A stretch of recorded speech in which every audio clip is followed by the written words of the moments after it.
কোনো অসুবিধা নাই, কারণ পাকিস্তান আমরা বাই বাই, ঠিক আছে। শেখ হাসিনা রাজাকারী টেক চলবো না, পাকিস্তান আমরা বাই বাই। ওরা জিতছে, আমরা হারছি, কালকে আমরা জিতছি, ওরা হারছে, এতে আমাদের কোনো আফসোস নাই, ঠিক আছে। সবার ধন্যবাদ। বাংলাদেশ যখন বিশ্বকাপে খেলতে গেল না, পাকিস্তান বাংলাদেশের পাশে দাঁড়িয়েছে। হ্যাঁ, পাকিস্তান আমরা তো বাই বাই। আজকে একটা টাইম আউটের মতন, মানে একটা আউট, কন্ট্রোভার্সিয়াল একটা আউট। এটা নিমুখারামি করছে বাংলাদেশ, এটা সম্পূর্ণ নিমুখারামি করছে, এটা উচিত হয় নাই বাংলাদেশের, কারণ ওরা অকৃতজ্ঞ। আমরা জাতি হিসেবে আমরা অকৃতজ্ঞ। কেন অকৃতজ্ঞ না? কারণ এই যে ওর দেখছেন বলটা কি করছে, মানে কেন নিমুখারামি? এটা ভারতের বিরুদ্ধে মানে পাকিস্তান সবসময় আমাদের পাশে দাঁড়াচ্ছে। পাকিস্তান তো আমাদের পাশে দাঁড়ানোর কথা বলে পাকিস্তান বিশ্বকাপও খেলছে, ইন্ডিয়ার সাথেও খেলছে। আরে ইন্ডিয়ার সাথে খেলছে, পাকিস্তানের জন্য আমরা কত কোটি টাকা পাইছি আপনি জানেন না? না জানি না, তো আপনি বলেন। হ্যাঁ, কয় কি কত পাইছি? অনেক কোটি টাকা পাইছি পাকিস্তানের জন্য বিশ্বকাপ টাকা। কত কোটি? ওটার হিসাবটা আমার কাছে নাই এখন। কত টাকাটা কত? পাকিস্তান, আপনি বললেন যে পাকিস্তান বাংলাদেশের, আপনি বললেন যে পাকিস্তান বাংলাদেশের পাশে থেকেছে, পাকিস্তান বাংলাদেশের ভাই মিরাজ আজকে এই আউটটা করে নিমুখারামি করেছে, হ্যাঁ ঠিক না? এটা উচিত হয় না, এটা নিমুখারামি করেছে। পাকিস্তান কথাটা বলেছেন, পাকিস্তান কোন জায়গায় পাশে থেকেছে বাংলাদেশ? আচ্ছা, যখন করোনা ছিল না, ভারত যখন পাকিস্তান কি এখন বাংলাদেশের বিপক্ষে যে ম্যাচটা জিতলো তারা কি সেলিব্রেট করতেছে না? জয় সেলিব্রেট করতেছে না? কালকে তো আমরা জয় সেলিব্রেট করছি না, করবো না। ম্যাচটা তো জয় পরাজয়, বিষয়টা তো এটা না। অবশ্যই বিষয়টা এটা। আপনি ক্রিকেট খেলতে নামলে আপনি জয় পরাজয় নাম জয় পরাজয় করবো, আপনি বিষয়টা এইভাবে নিতেছেন কেন? বিষয়টা কোন ভাবে নিব? এইভাবে নিব, অবশ্যই এইভাবে। আপনি আমি খেলতেছি এখন, আমি আমি খেলতেছি কেন? হয় আমি জিতবো, হয়তো আপনি জিতবেন, কিন্তু আমি জয়ের জন্য ও কি ক্রিকেটের নিয়মের বাইরে আউট করছে? না না, আমি ক্রিকেটের নিয়মের বাইরে আউট করে এরকম বহুত নজির আছে যে কইরা গেছে তারপর আউট করে না, ইচ্ছা করে পরে নাই। আপনি কি জানেন সালমান আগা যদি হাত দিয়ে বলটা ধরতো তারপরেও তিনি আউট হতেন? ওইটার নাম হতো অবস্ট্রাক্টিং দ্য ফিল্ড, আপনি জানেন? না, ওইটা আউট কিন্তু কোনো দুঃখ নাই। আবার বলে দুঃখ নাই তো, ওটা দুঃখ নাই। আচ্ছা, তার পায়ে লেগে, আপনি জানেন সালমান তার পায়ে লেগে যদি বলটা দূরে যেত, ওরা কি রান নিত না? কোনটা রান নিত না? রানটা যদি, বলটা যদি দূরে চলে যেত, সালমান আগে রান নিত না? ওটা হয়তো নিত। আবার বলে হয়তো নিত, হয়তো তখন কি ঠিক আছে? ঠিক হতো। আপনি আমাকে বলেন সালমান আগা যখন আউটটা হলো, আউটটা হতে হতে তারপর তিনি যখন যাচ্ছিলেন, তার মুখ যে চলতেছিল আপনি দেখছিলেন? তার ভাইকে, যে আপনি ভাই বলছেন, তার ভাইকে কেন? আমি রাগের মাথায় আমি বকা দিতেছি না, এটা মন বলেন যেটা কি করলো, মানে কি বকা দিছে ভাই? ও মুভমেন্ট নিজের উপর রাখছিল। আরে ভাই, নিজের উপর রাখছিল। মেহেদী মিরাজ যখন আউটটা করেছে, আউট তো ঠিক আছে, হ্যাঁ, তার মুভমেন্ট, কথাবার্তা, মানে সে বকাবকি দিয়ে মাথাতে উঠে গেছে, অবশ্যই বকাতে উঠে গেছে। মিরাজ না, ঠিক না, মিরাজ আউটটা লিগাল ছিল। বিরাজকে নিমুখারামি করছে? না, মিরাজ আউটটা লিগাল ছিল। ক্রিকেটের নিয়ম মেনে আউট, হ্যাঁ, অবশ্যই নিয়ম মেনে আউট হয়েছে। আপনি আমাকে বলেন, দুইটা দল যখন নামছে, দুটো দল হারলে কে হারতো? বাংলাদেশ হারছে। এখন হারলে বাংলাদেশ হারছে। আপনার কাছে কি এরকম মানে ক্রিকেটের ভ্রাতৃত্ব বজায় রাখা বেশি ইম্পর্টেন্ট না আপনার টিমকে জিতানো ইম্পর্টেন্ট?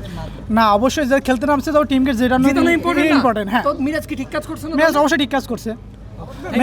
ম্যাচ তো জিতানোর জন্যই দলকে যেভাবে আউট করে সেভাবে আউট করে, ক্রিকেটে বাইরে তো কিছু করে না। সবার আছে ওনার মতে এটা ঠিক আছে, আমার মতে এটা ঠিক নাই। কেন, কোন দিকে ঠিক নাই? ঠিক আছে না, এক একজন আপনার মতের সাথে আমার মিলবে না, আমার ব্যক্তিগত সাথে থাকতে পারে, তার জন্য আপনি আমার মানে ইয়া করতে পারেন না। আমি কিছুই করি না, সাংবাদিক কাজের প্রশ্ন করা। ঠিক আছে, থ্যাংক ইউ।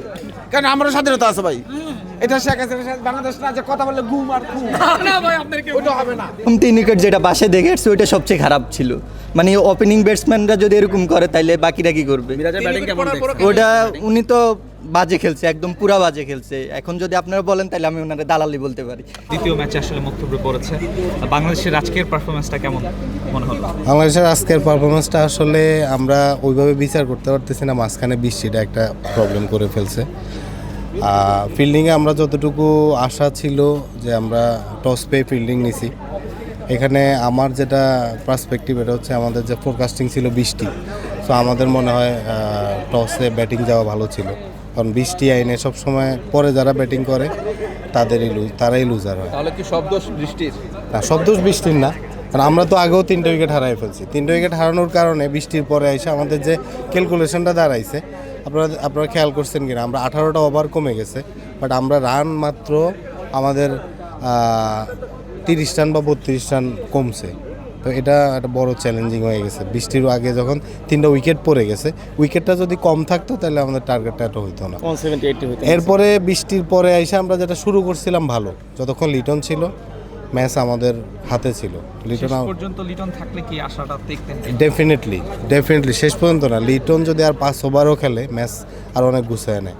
আর এখানে আমাদের একটা বড় সমস্যা হচ্ছে এই হৃদয়, মানে সে কী টার্গেটে খেলছে, কী চিন্তা করে খেলছে এটা ওই জানে।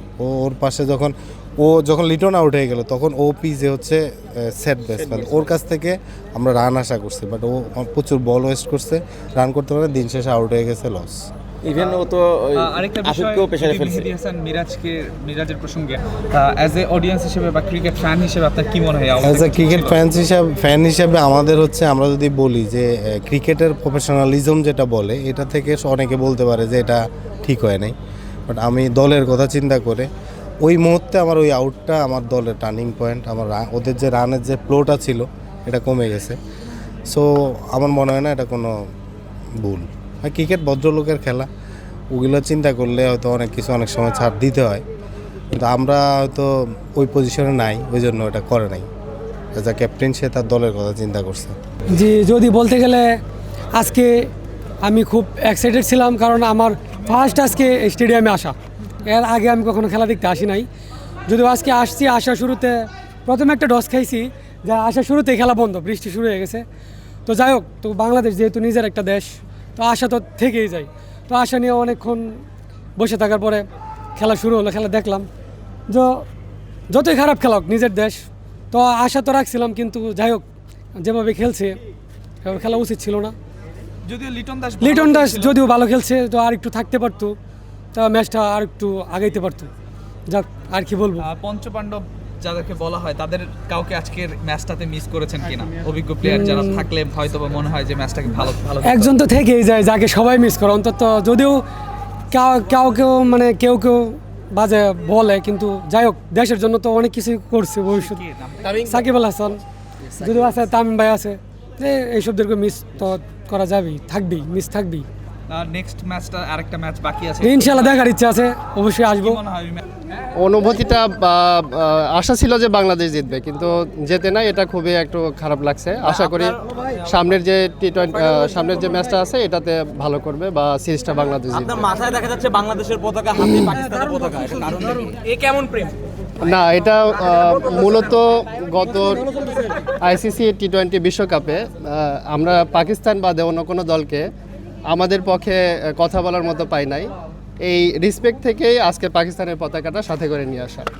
সাপোর্ট করেছিলেন কি বাংলাদেশ? অবশ্যই।